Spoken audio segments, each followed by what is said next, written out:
again. I have a cute story to read to you. And it's one, I say this all the time, but it's one of my favorites, and it's one of my kids' favorites too.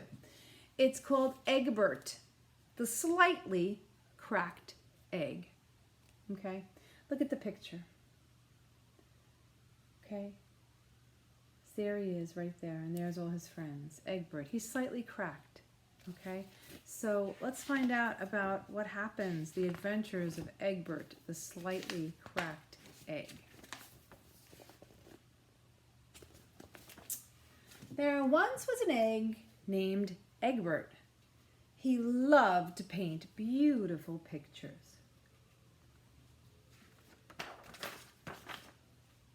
Egbert's paintings always cheered up the other eggs in the refrigerator.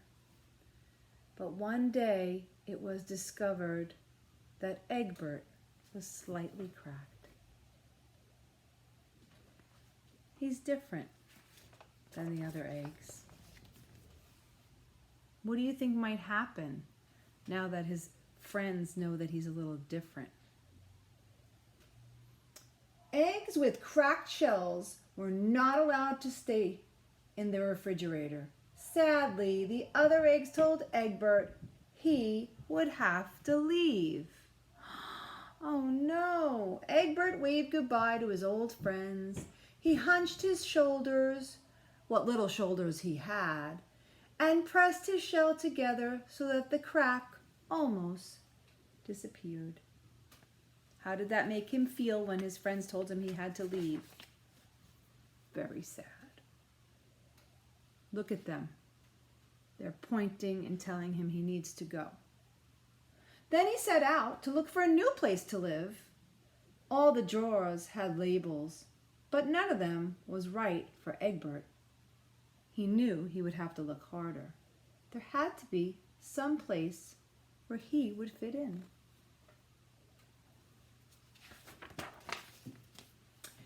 Before long, Eggbert came to a spot with a beautiful view. If only I could stay here, he thought. Then he had a great idea. Where do you think he is? Look at the setting now. Looks like the city. No one had to know that he was an egg with a cracked shell. He would paint himself to look like the other things around him, and he'd blend right in. So look what he did. He painted himself so nobody could notice him. What do you think is going to happen now? But just as Eggbert was thinking he'd found the perfect place, a potato plant happened to notice his crack. "Split," the plant ordered. Eggbert tried not to be discouraged. "Maybe I'll have better luck outdoors," he said to himself. Uh-oh, the only way down from the windowsill was to jump. Make a prediction now what might happen. Where did he jump into? Luckily, Eggbert landed in a soft bed of flowers. He'd never seen flowers before, but they smelled even better than butter and lettuce. Perhaps this is the perfect place for me, he thought.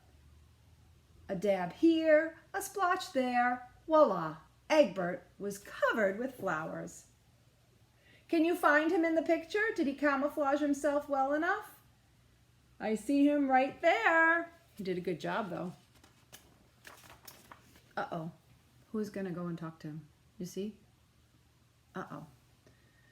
But late that afternoon, an angry bee discovered that you cannot get nectar from an egg. Again, Eggbert was told to leave. It was getting dark, and he still had not found a place to live. Just when he was about to give up all hope, a glimmer of something caught his eye. I wonder what Eggbert sees that's glimmering. What did he see? What beautiful little lights, Eggbert whispered. With all his might and twice his usual care, he climbed up the fence. Perfect, Eggbert said, when he covered himself in stars.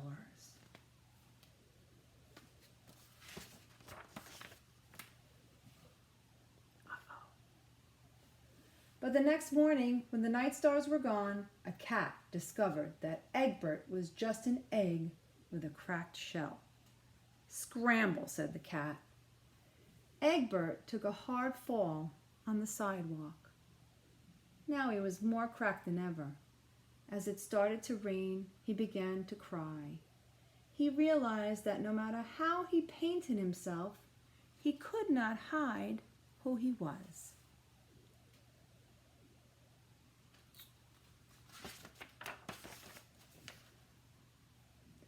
Finally, the rain stopped and the sun broke through a crack in the clouds.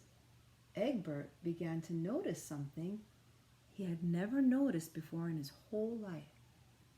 The world was full of cracks, all sorts of wonderful cracks.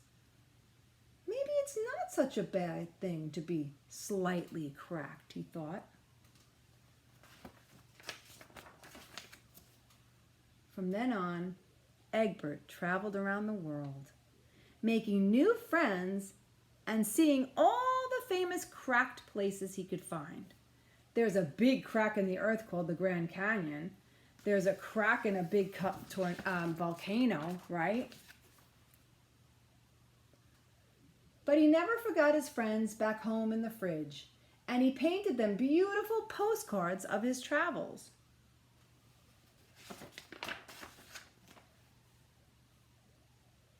They were well and truly amazed, and they missed him, if truth be told.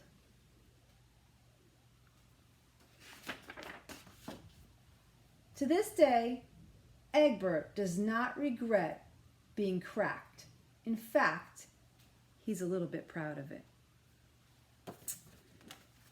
Now you know why this is one of my favorite stories. Look, remember we talked about the Liberty Bell in Philadelphia? It was a symbol of America. That's cracked too, right? So, as we always talk about in many of our stories, there's a lesson to be learned here, right? What happened in the beginning of the story? Eggbert realized he was a little cracked. And then how did his friends in the refrigerator react to that? They didn't like it because it made him different, so they told him to leave, right? And he did try to fit in. And how did Eggbert try to fit in? Do you remember in the book how he tried to fit in? He's an artist. What did he do? Every time he came someplace, he tried to change the way he looked so he would fit in with those people. But something always happened to reveal who he really was. And in the end, he realized that it's better to be who he really was, because who he was beautiful, okay? So what we learn from this is, are we all the same? Do we all look the same and act the same? Of course not. That would be so boring. We have different color hair, different color eyes. We have different color skin. Some of us are tall, some of us are short, right? Some of us have curly hair, some of us have straight hair, okay? We like different things, we do different things, we sound different, right? We all have to be different because the world would be a boring place. So we always have to accept something, even though it seems a little different than what we know that it's not important what's on the outside, it's what's on the inside in our heart, okay? All right, so that was Eggbert, the slightly cracked egg. See you later.